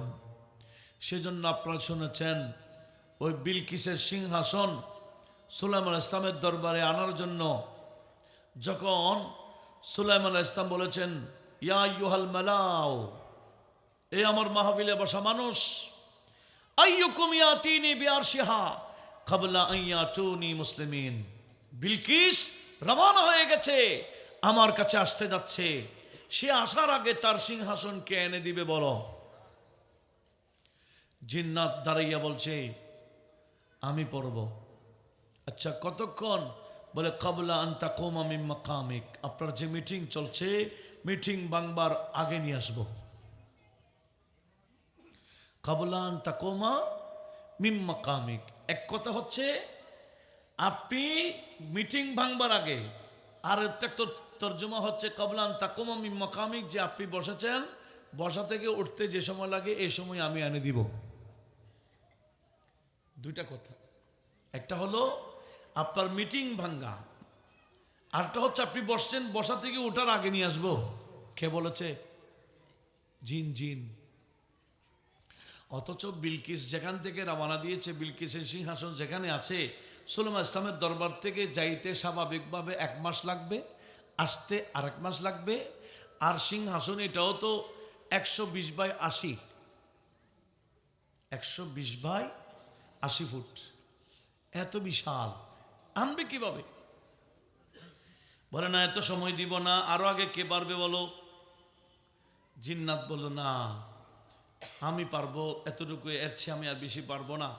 ওয়াইন্নী আলাইহি লাকাবিয়্যুন মুবিন বলেছে, আমি এতটুকু, এর চেয়ে বেশি পারবো না। তখন আরেকজন মানুষ দাঁড়িয়ে গেলেন, বলে হুজুর জিন বলছে আপনি বৈঠক ভাঙবার আগে নিয়ে আসবে, বা আপনি মকাম থেকে ওঠার বসাচ্ছেন, বসা থেকে ওটার আগে নিয়ে আসবে বলছে, আপনি তত সময় দিচ্ছেন না, এর আগে আনতে হবে বলতেছেন, ঠিক আছে আমাকে সুযোগ দেন, আমি এনে দিই। আচ্ছা তুমি পারবা, সময় কতক্ষণ? উনি বলেছেন উনি কে, মানুষ, ওই মানুষের কোয়ালিটি কি ছিল? আমার আল্লাহ কোরআন শরীফে বললেন, وقال الذي عنده علم من الكتاب, যার কাছে আসমানি কিতাবের জবুর এবং তৌরাতের জ্ঞান ছিল, এইরকম বান্দা আসমানি কিতাবের জ্ঞান যার সিনাতে ছিল, এরকম একজন বান্দা দাঁড়িয়ে বললেন, ও আল্লাহর নবী সুলাইমান আলাইহিস সালাম, আমি এনে দেব। কতক্ষণ সময়? বলে কাবলা আইয়ার তাদ্দা ইলাইকা তারফুকা, আপনার চোখের পলক মারার আগে আগে নিয়ে আসবো। সময় কতক্ষণ? চোখের পলক মারতে। ওমা, চোখের পলক মারতে কতক্ষণ সময় লাগে? 1 সেকেন্ডে মনে হয় কয়েকবার মারা যাবে।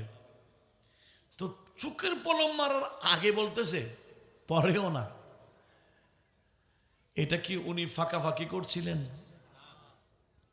আমাদের তো ফাঁকাফাঁকির সময় এসে গেছে, আমাদের গোটা বাংলাদেশ ফাঁকাফাঁকি বুঝেন না, এই করব সেই করব, কত কিছু করবে। হ্যাঁ, যখন বিজয় হয় তখন নাক টানে ঘুমে, এলাকাও থাকে না। কথা বলুন ঠিক না? হ্যাঁ, ফাঁকাফাঁকির কোনো শেষ নাই। আল্লাহ পাক সুবহান ওয়া তাআলা আমাদেরকে বাস্তবতা বোঝার তৌফিক দান করুক। সুন্নিরা, অসুন্নিদেরকে বলছি না, সুন্নি হলে এবছর সমস্ত সুন্নিরা এক জায়গায় ভোট দিবেন। দরকার আছে না? বাহিরে চিল্লাই লাভ নাই, সংসদে চিল্লাইতে হবে। ইসলাম ফারুকী সাহেবকে ঘরে জবে করে ঢুকাই, জবে করে দিছে, কোনো বিচার পান নাই। রইসুদ্দিন কে মেরে ফেললে মব সৃষ্টি করে, কোনো বিচার পান নাই, পাবেনও না, ওখানে ঢুকাইতে হবে। ঠিক না? এবার অন্তত সমস্ত সুন্নি, আগে পার্টি সে পার্টি কত পার্টি করছেন, বাস বলে অনেকদিন অনেক কিছু করেছি, এবার সুন্নিদের প্রতিনিধি আমাদের সংসদে পৌঁছানো ইমানি দায়িত্ব হয়ে পড়েছে। কথা বলুন ঠিক না? আল্লাহ আমাদেরকে সেভাবে এগিয়ে যাবার তৌফিক দান করুন। আমি সুন্নিদেরকে বলছি, অসুন্নিদেরকে বলছি না। আল্লাহ সবাইকে কবুল করুক। তো কি বলতে চাচ্ছিলাম? হ্যাঁ, ফাঁকাফাঁকি। ইনি কি ফাঁকাফাঁকি করছেন? না, বলে রেডি রেডি বলতেই চোখের পলক মারার আগে আগে দেখতেছেন বিলকিসের সিংহাসন নিয়ে এসেছেন। আমার আল্লাহর কোরআনে কি বলছে? ফালাম্মা রাহু মুস্তাকাররান ইনদাহু ক্বাল হাযা মিন ফাদলি রাব্বি।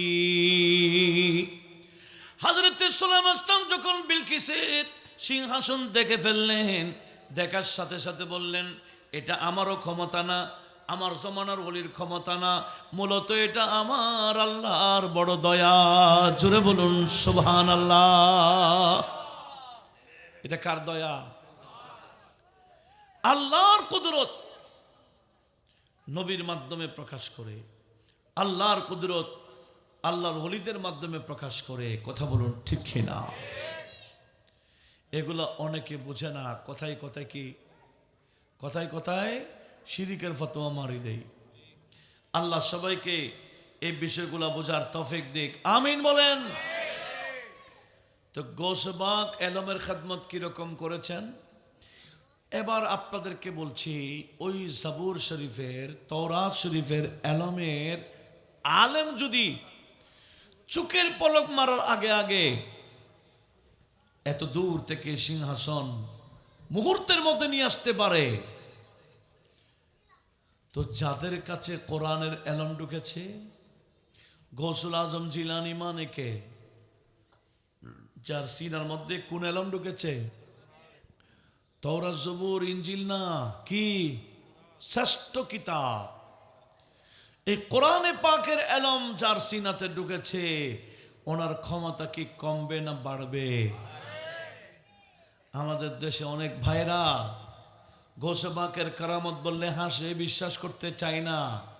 অথচ আমার আল্লাহ কোরআন শরীফে আউলিয়া কেরামের কারামত বয়ান দিয়েছেন। এরা কারামত গুলো শুনলে হাসে, বিশ্বাস করে না। কারামত বিশ্বাস করার জন্য ঈমান লাগে। যেমন মেরাজ, এটা মেরাজের মাস। মেরাজ এটা তো অলৌকিক।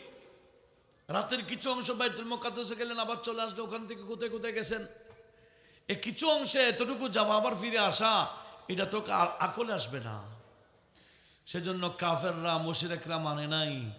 যখন সিদ্দিক আকবরকে বললেন, তো সিদ্দিক আকবর বলেন, আমি তো ওনার উপর ঈমান এনেছি, আমার আকলে বুঝে না আসলেও আমার ঈমান বলছে এর চেয়ে আরো কঠিন হলে ওনার পক্ষে সম্ভব। কারণ আমি ওনার উপর কি এনেছি, এগুলা আকল দিয়ে বোঝা যায় না, এগুলা বুঝতে হবে কি দিয়ে, ঈমান দিয়ে। কারণ আমি যে আল্লাহর উপর ঈমান এনেছি, ওনার ক্ষমতার কোনো শেষ শুরু আছে? আল্লাহর ক্ষমতার শুরুও নাই, শেষও নাই, কেউ অনুমান করতে পারবে না। কথা বলুন ঠিক কিনা? তো আল্লাহর শানে আমরা মানব না কেন? আল্লাহর শান বুঝবো না কেন? সেজন্য প্রত্যেকের উচিত এই আউলিয়া কেরামের বিষয়গুলো জানা। কারণ আমার আল্লাহ কোরআন নাজিল করে আউলিয়া কেরামের কারামত বয়ান দিয়েছেন। একটু জোরে বলুন না সুবহানাল্লাহ।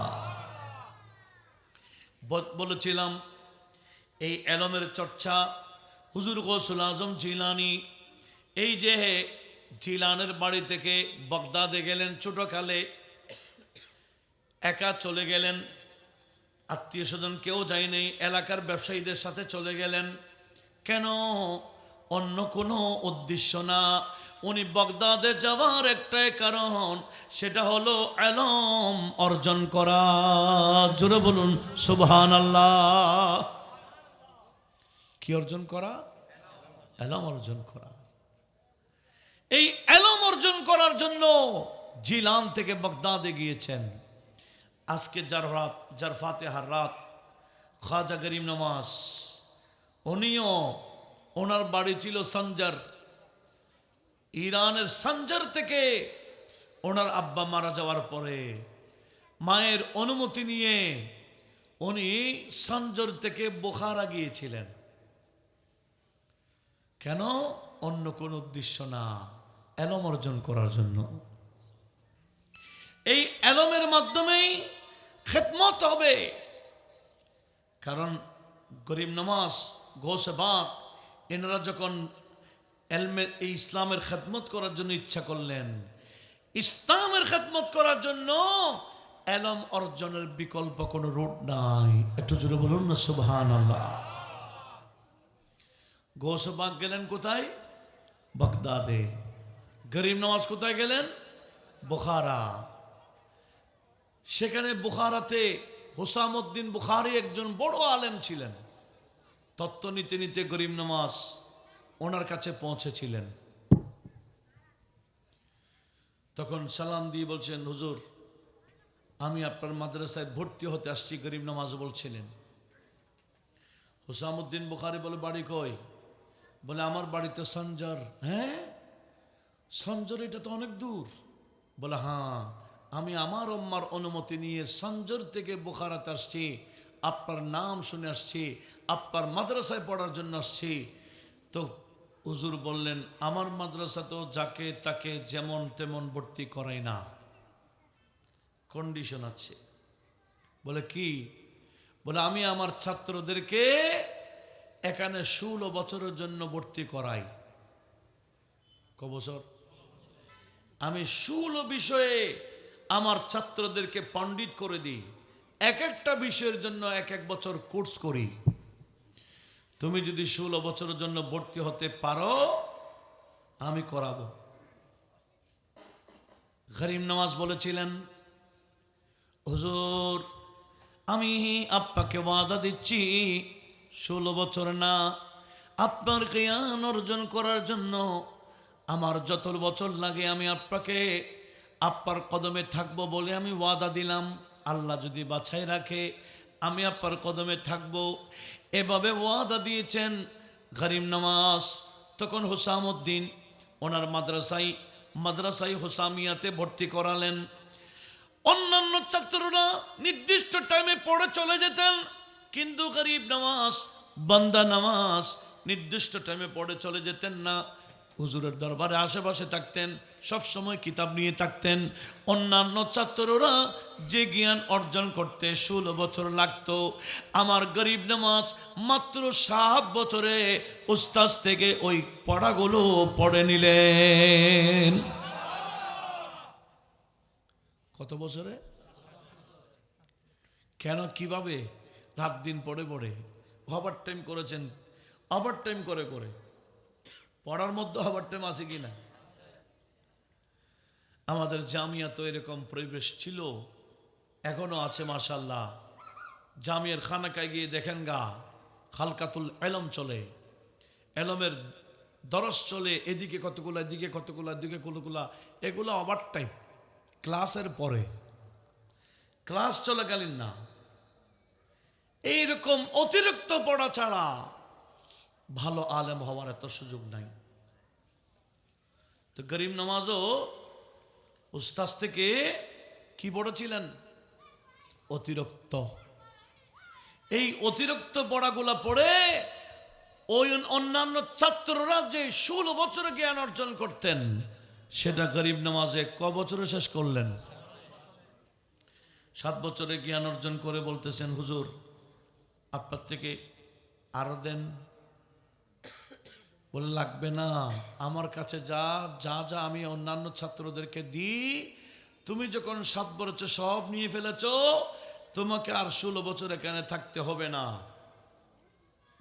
তুমি যদি আরো জ্ঞান তালাশ করতে চাও, আমার এক বন্ধু আছে সমরকন্দে, আব্দুল্লাহ সমরকন্দি, আমি ওনার কাছে চিঠি দিচ্ছি, তুমি ওনাকে গিয়ে আমার সালাম দিবা।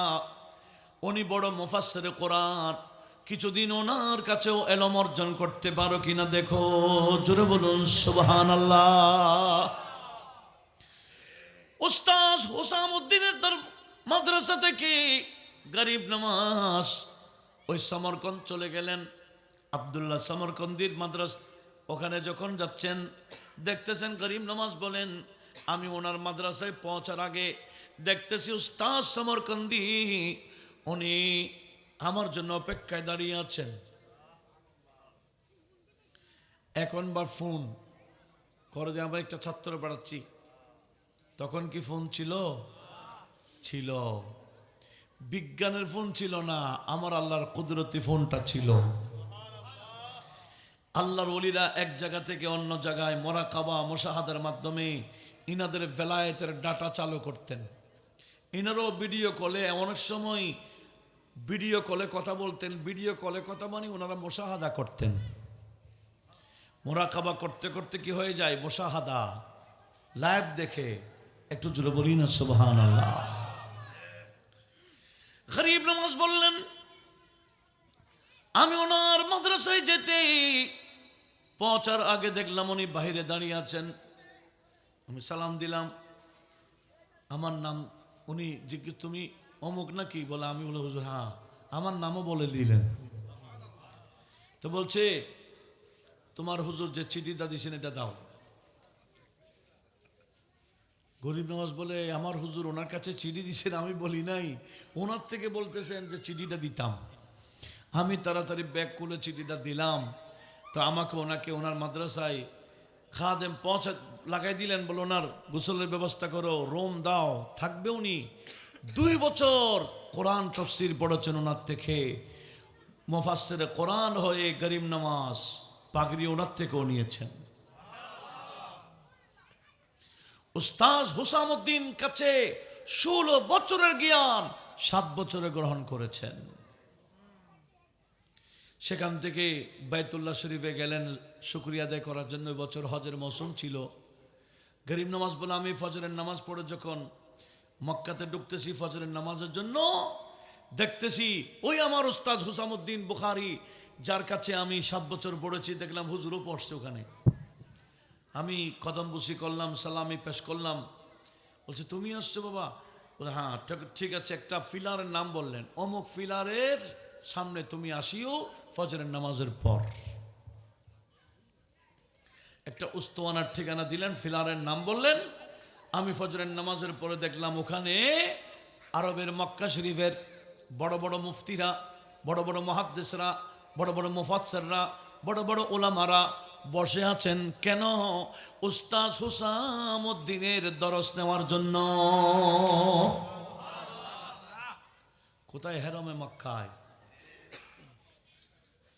বলে আমার হুজুরের দরস নেওয়ার জন্য দেখলাম এই বড় বড় যারা মক্কা শরীফের শেখ এরা বসে আছে। এদিকে হুজুরের নামাজ যখন পড়ে শেষ করে আসলেন, সবাই দাঁড়িয়ে গেলেন, আমিও দাঁড়িয়ে গেলাম। আসন একটা দেখলাম, ওর হুজুর ওখানে বসলেন।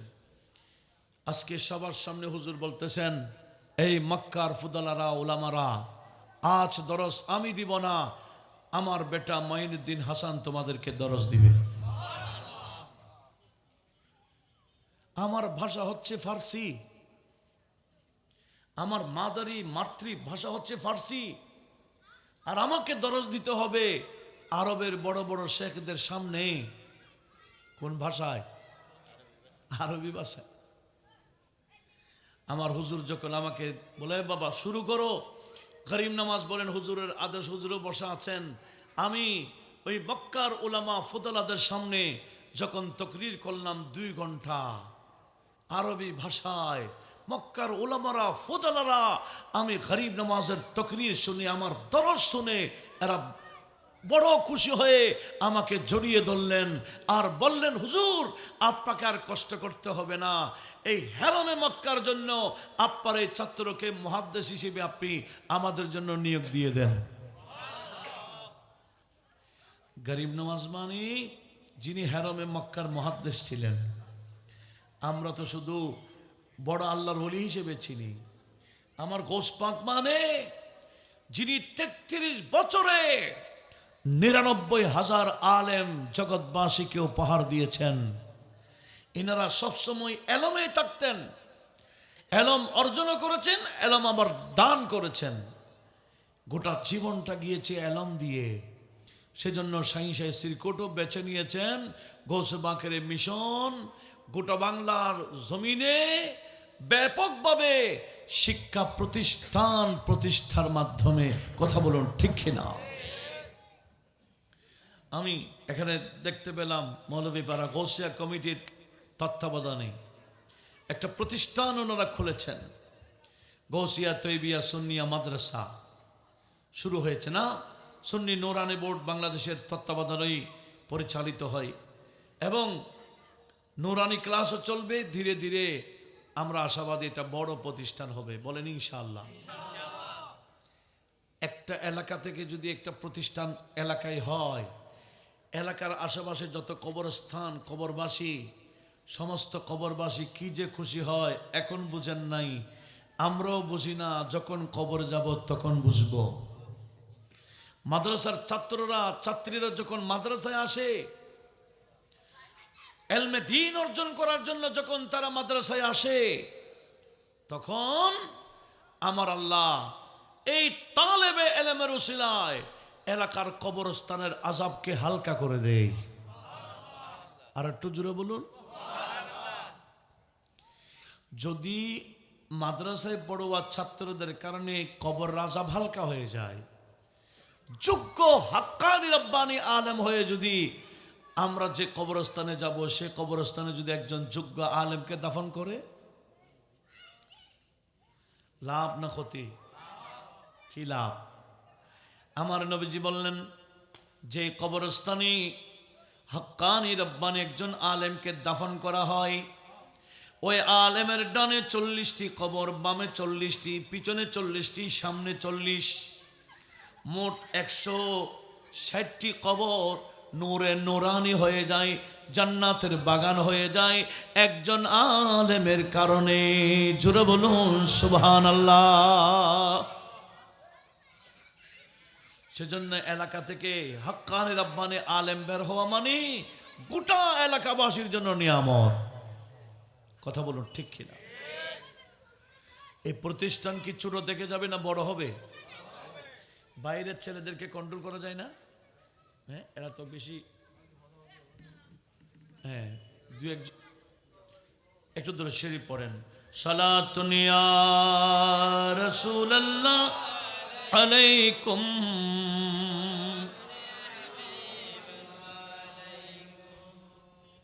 इस उम्मत की खातिर शब रोज रोना नबी जी का बस ये काम अल्लाह अल्लाह सलातुन या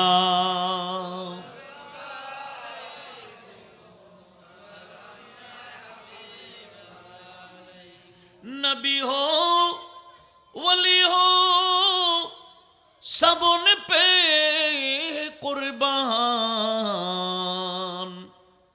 मलक भी करे इहतिराम अल्लाह अल्लाह सलातुन या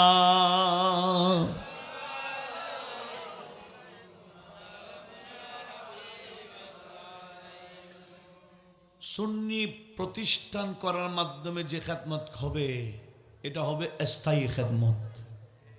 কথা বলুন ঠিক কিনা? এটা খেদমত কিরকম হয়? শাহী শাহীর কোট জামিয়া প্রতিষ্ঠা করে জগৎবাসীকে দেখাইছেন, ঠিক কিনা? আল্লামা সৈয়দ মোহাম্মদ তৈয়ব শাহ রহমতুল্লাহ ঢাকার বুকে মোহাম্মদপুর কাদেরিয়া তৈবিয়া মাদ্রাসা প্রতিষ্ঠা করে দেখিয়ে দিয়েছেন একটা প্রতিষ্ঠান যদি প্রতিষ্ঠা করা যায়, এটা এই ঢাকার জন্য ওই মোহাম্মদপুর কাদেরিয়া আমাদের চট্টগ্রামের গোটা বাংলাদেশের জন্য কি এদিকে দুটা বিশাল খেদমত। গোটা বাংলাদেশ থেকে ছাত্ররা এসে ওখানে পড়াশোনা করে যোগ্য আলেম হয়ে গোটা বাংলাদেশের আনাচে কানাচে সুন্নিয়তের খেদমত করছেন। একটু জোরে বলুন না সুবহানাল্লাহ। তো কি বসছেন? মাদ্রাসা প্রতিষ্ঠা করে যে খেদমত, এটা কি স্থায়ী খেদমত। সেজন্য জায়গায় জায়গায় আমাদের উচিত জায়গায় জায়গায় প্রতিষ্ঠান করা। গৌসিয়া কমিটির ভাইরা চাইলে কোনো ব্যাপার না, কথা বলুন ঠিক কিনা? এনারা চাইলে অন্তত একটা ইউনিয়নে অন্তত একটা প্রতিষ্ঠান ওনারা পরিচালনা করতে পারেন, পারে কিনা? ইউনিয়নের গৌসে পাকের ঝান্ডাবাহীরা চাইলে একটা প্রতিষ্ঠান চালাতে পারে না? কোনো ব্যাপার না, উদ্যোগ নিলে হবে। এই মাদ্রাসাতে কত বড় নিয়ামত, এটা আমি নিজেই ওই যে নোয়াখালী হাতিয়া আছে, সমুদ্র পাড়ি দিতে হয়, ওখানে আমি গিয়েছিলাম ওয়াজে। সুন্নিয়তের পরিবেশ না দেখার কারণে 16 সালে গিয়েছিলাম ওয়াজে, 17 সালে আলহামদুলিল্লাহ মাদ্রাসা প্রতিষ্ঠা করা হয়েছিল। একটা প্রতিষ্ঠান থাকলে, এটাও হুজুর কেবলার নামে, আল্লামা সৈয়দ মোহাম্মদ তাহের শাহ মুদ্দাসিলহুল আলীর নামেই প্রতিষ্ঠানটা। এই করোনাকালে আপনারা যেভাবে সিলিন্ডারের কাজ করেছেন, দাফন কাফনের ব্যবস্থা ওখান থেকে চলেছে। একটা প্রতিষ্ঠান গত কয়েকদিন আগে সোমবারে আমার ওখানে সভা ছিল। সুন্নিদের আগে কোনো প্রতিষ্ঠান ওখানে ছিল না, এখনো নাই। এটা ছাড়া একটা প্রতিষ্ঠান গোটা হাতিয়ার মধ্যে বিশাল অবদান রাখতেছে। একটু জোরে বলুন না সুবহানাল্লাহ। কিসের মাধ্যমে? এই মাদ্রাসা প্রতিষ্ঠা করার মাধ্যমে। সেই জন্য আমাদের গৌসিয়া কমিটির ভাইরা চাইলে, বলেছিলাম কি ওয়ার্ডে না, কি বললাম, ইউনিয়ন পর্যায়ে এক একটা ইউনিয়নে বড় পরিসরে এক একটা প্রতিষ্ঠান পরিচালনা করা কোনো ব্যাপার না। এভাবে একটা প্রতিষ্ঠান যখন করে ফেলেছেন একটা ইউনিয়নে, মনে করতে হবে এটা এই ইউনিয়নের জন্য যথেষ্ট। কথা বলুন ঠিক কিনা? এভাবে যদি প্রত্যেকটা ইউনিয়নে প্রতিষ্ঠান থাকে, কোনো জায়গায় আহলে সুন্নাত ওয়াল জামাতের খেলাফ বিপরীত কোনো দল এলাকায় এসে কাউকে গুমরাহি করার, গুমরা বানাবার কোনো সুযোগ নাই। কথা বলুন ঠিক না? এলম লাগবে, এলম দিয়েই ইসলামের খেদমত করতে হবে সচ্চা আলেমের মাধ্যমে। সচ্চা আলেম এলাকা থেকে আমাদেরকে, আমাদের জিম্মাদারিতে প্রত্যেকটা এলাকা থেকে সচ্চা আলেম কিভাবে বানানো যায় সেটা পদক্ষেপ নিতে হবে। শুধু নামের আলেম হলে হবে না। নামের আলেম হলে এরা আরো লাভের চেয়ে ক্ষতি বেশি করে ফেলে। কথা বলুন ঠিক কিনা? নামের আলেম হলে লাভের চেয়ে ক্ষতি বেশি। অল্প বিদ্যা একটা ভয়ঙ্কর, আমরা বলি এ ফিতনা হয়ে যায় অল্প বিদ্যার কারণে। সেজন্য হাক্কানি বাস্তব আলেম ওলামা, এলাকার মানুষ যদি ভালো কোনো গরিব ছেলেও যদি পড়তে চায়, সবাই মিলে তাকে পড়াবার সুযোগ আছে কি না? একটা ফান্ড থাকবে, এই ফান্ড দিয়ে তাকে পরিচালনা করা হবে। যোগ্য আলেম বের করলে একটা এলাকার জন্য একজন আলেমে যথেষ্ট। কথা বলুন ঠিক কিনা? হুজুর গৌস পাক শাহ বাগদাদ, আমাকে বলা হয়েছে ওনার এলমের বিষয়টা আলোচনা করার জন্য। উনি বাগদাদে বসে বসে আলেম বের করেছেন ৯৯,০০০। ওনার ছাত্রগুলা গোটা বিশ্বে ইসলামের খেদমত করেছেন।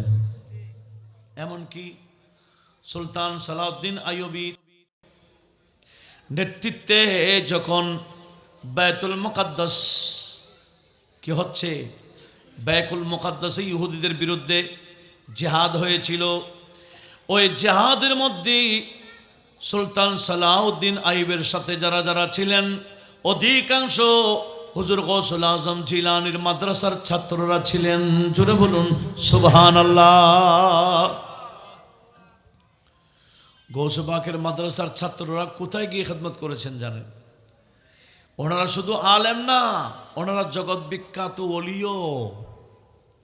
এই ওলি আলেম হয়ে ইনারা খেদমত করেছিলেন, যার কারণে সুলতান সালাউদ্দিন আইয়ুবী সহজেই সেই বাইতুল মুকাদ্দাসে আবার মুসলমানদের হাতে এনে দেওয়ার ওনার পক্ষে সহজ হয়েছে। একটু বলি না সুবহানাল্লাহ। তবে একটা বিষয় মনে রাখতে হবে, আধ্যাত্মিকতা অ্যাড না হলে কোনো কাজ সহজে করা যায় না। এই যে ভারতবর্ষে সুলতান শাহাবুদ্দিন গৌরি ঢুকছিলেন, তখন ভারতবর্ষে ১৫০ রাজা ছিল, মহারাজা ছিল পিত্তরাজ। শাহাবুদ্দিন গৌরি এটা শুনে উনি পিছনে যাওয়ার চেষ্টা চালাচ্ছেন। বলে না, ১৫০ রাজা হিন্দুস্তানে, এতগুলো রাজার বিরুদ্ধে আমি লড়বো কিভাবে? আমি একটু জায়গা যেদিক থেকে আসছি সেদিকে যাই। উনি উল্টা যখন চলে যাচ্ছিলেন তখন স্বপ্নে যুগে দেখতে পেয়েছিলেন যে একজন নূরানি শেকেলের মানুষ, একজন নূরানি শেকেলের মানুষ ওনার স্বপ্নে এসে বলছে, এই শাহাবুদ্দিন গৌরি কোথায় যাচ্ছ? তুমি কেন ভয় পাচ্ছ? হিন্দুস্তানে তুমি আসো, হিন্দুস্তানে আমি আছি, তোমাকে আমি সাহায্য করব, তুমি আসো। একটু জোরে বলি না সুবহানাল্লাহ। মাশাআল্লাহ।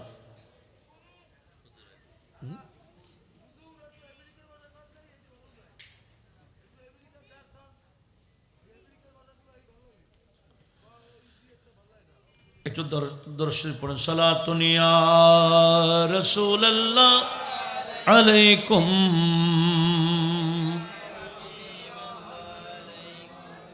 মাশাআল্লাহ, একটু নারা লাগান, নারে তাকবীর, নারে রিসালাত, নারে গাউসিয়া।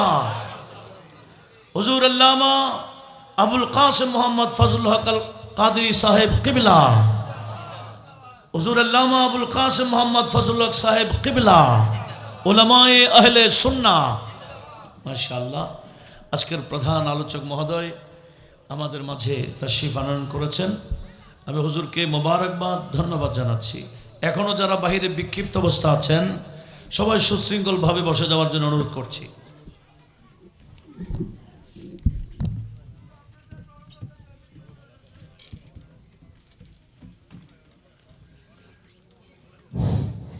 नारे तकबीर,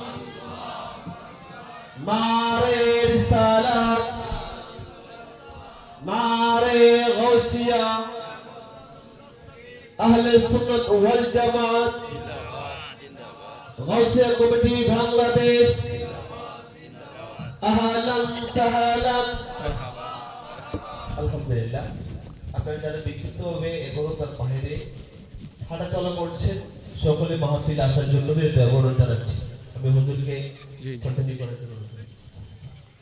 সম্মানিত উপস্থিতি, আজকের প্রধান আলোচক মহোদয় এসে গেছেন। আমি কথা আর বাড়াবো না, শুধু এতটুকু বলবো কি যে শাহিন সিরকোট আমাদেরকে যেই শিক্ষা দিয়েছেন এলমের মাধ্যমে ইসলামের খেদমত, বাস্তবিক পক্ষে ইসলামী খেদমত যদি আমরা চাই, দ্বীনি প্রতিষ্ঠান প্রতিষ্ঠা করার বিকল্প কোনো রাস্তা নাই। এটাই হবে স্থায়ী খেদমত, যেটা আপনারা করেছেন। এখানে মৌলভীপাড়া গৌসিয়া তৈবিয়া সুন্নিয়া মাদ্রাসা, এটা এখনো শিশু। এই শিশু থেকে বছরের পর বছর ইনশাল্লাহ উপরে যাবে। যত বছর বাড়বে আমরা আশাবাদী তত ক্লাস উপরের দিকে যাবে। কথা বলেন ঠিক কিনা? গোটা এলাকার মানুষ মিলে চাইলে কোনো ব্যাপার না। সেজন্য অনুরোধ জানাচ্ছি, এই প্রতিষ্ঠানকে আপনার সামনের দিকে এগিয়ে নিয়ে যান। তবে একটা কথা মনে রাখুন, আল্লামা ইসমাইল হক্কি রহমতুল্লাহ আলাই, যিনি তাফসির রুহুল বয়ান শরীফ লিখেছেন, উনি বলেছেন ওলামাই কারাম এই কথার মধ্যে অকমত পোষণ করে ফেলেছেন। কারো দ্বিমত নাই যে আল্লাহ লা ইয়াত্তাখিযু জাহেলান ওয়ালিয়া, আমার আল্লাহ কোনো চাহেলকে ওলি বানাই না, আলেমকেই ওলি বানায়। হ্যাঁ, মাঝে মাঝে দেখবেন কোন লেখাপড়া করে নাই ওলি হয়ে গেছে, তো উনি বলেছেন লো জালাহু লাত্তাখাযাহু, আমার আল্লাহ কোনো বান্দাকে যদি ওলি বানাইতে দেখেছেন, ওনাকে জেনারেল রাখেন নাই, আগে ওনাকে আলেম বানিয়েছেন, তারপরে ওলি বানিয়েছেন। আমার আল্লাহ আলেম বানাইতে কি দেরি হয়? যেমন আমাদের সিলসিলার মধ্যে আছে খাজা চৌরভি, ওনার প্রাতিষ্ঠানিক কোনো শিক্ষা ছিল না, কিন্তু অনেকগুলা কিতাব উনি লিখেছেন যেগুলা পড়া অনেক কঠিন। এই যে এলম কোত্থেকে আসছে, আমার আল্লাহ ওনাকে আলেম বানাই দিয়েছেন।